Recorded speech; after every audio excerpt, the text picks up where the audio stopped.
already, Madam Deputy Chairman, I rise to support the bill which has been moved by the Honorable Minister of State in the Ministry of Home Affairs. This bill incorporates certain sentiments which the country holds so dear as far as the office of President is concerned, and also incorporates the faith of the people in themselves that when they will elect a president, the person who would be occupying the high post would be a person who would have not only the love and affection of the people, but would be, as the Honorable Minister pointed out, a dedicated politician whose whole life is dedicated to the service of the nation before he became the president. During his occupation of the office of president and even after he retired from that office,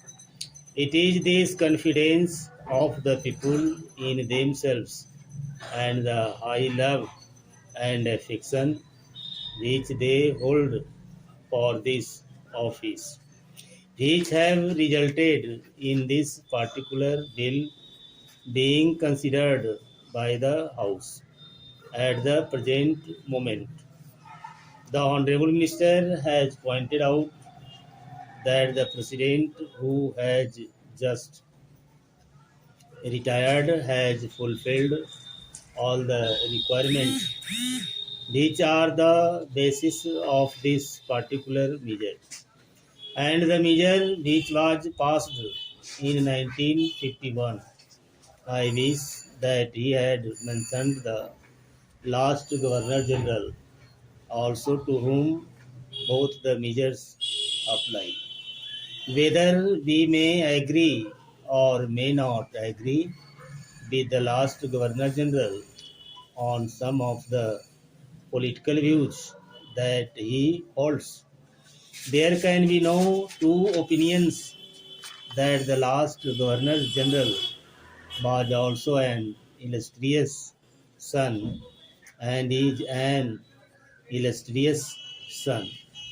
of this country and deserves all the consideration, all the love, and all respect of the country, which are being incorporated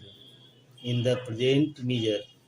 and were incorporated in the 1951 Act. While therefore fully supporting the measure which is now before the House, I would like certain clarifications